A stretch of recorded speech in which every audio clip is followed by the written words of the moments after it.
se fait balader.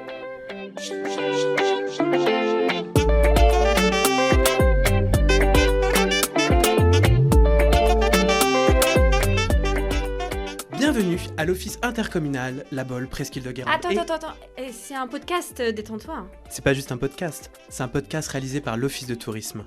Et plutôt que d'en parler, si on allait se faire balader, allez, c'est parti.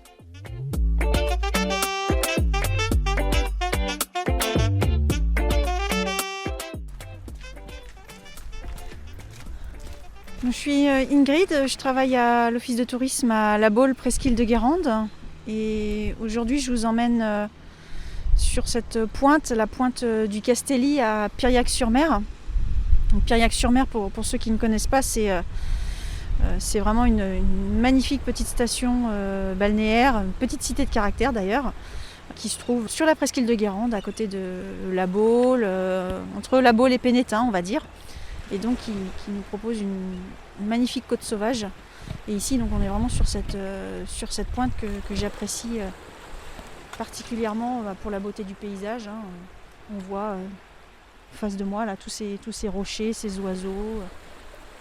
On a aussi tous ces bateaux qu'on peut voir arriver au large, qui rentrent vers Saint-Nazaire. Ou même tout simplement ces petits voiliers qui viennent du port de Piriac. Donc vraiment un lieu avec beaucoup de charme et un peu de zénitude, comme on peut peut-être l'entendre.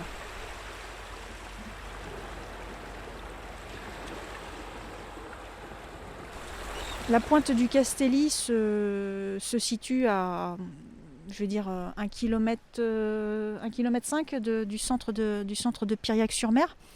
Et en fait, on peut rejoindre cette pointe par un sentier qu'on appelle le sentier des douaniers ou encore le GR34. Et on comprend pourquoi on l'appelle le sentier des douaniers quand on voit ce qui est derrière moi, c'est-à-dire le sémaphore, avec donc les militaires qui occupent ce lieu et qui en ont fait une base d'observation. Donc voilà, on voit tout l'intérêt de cette pointe avec cette vue large sur l'océan. Et donc voilà, ce sentier des douaniers nous permet de partir du port de Piriac-sur-Mer pour aller jusqu'à l'Hérat par exemple, mais on peut encore après prolonger un peu plus loin. Mais en fait tout le long de ce sentier, on va découvrir de la faune, de la flore. Là on a des cormorans face à nous, enfin voilà, des choses qu'on ne peut pas voir sur de grandes plages, et c'est ce qui fait vraiment le charme de ce lieu. C'est un lieu où on peut venir se balader en famille, entre amis, c'est toujours calme, c'est reposant. Et puis cette beauté du paysage qui fait qu'on ne s'en lasse pas.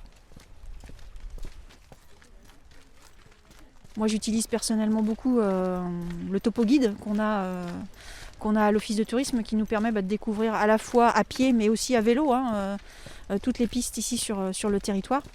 Et vraiment pour découvrir des paysages très variés, c'est l'idéal de partir avec ces petites fiches à la découverte. Et puis on arrive toujours dans des petites ruelles, des petits chemins, et c'est toujours une super découverte.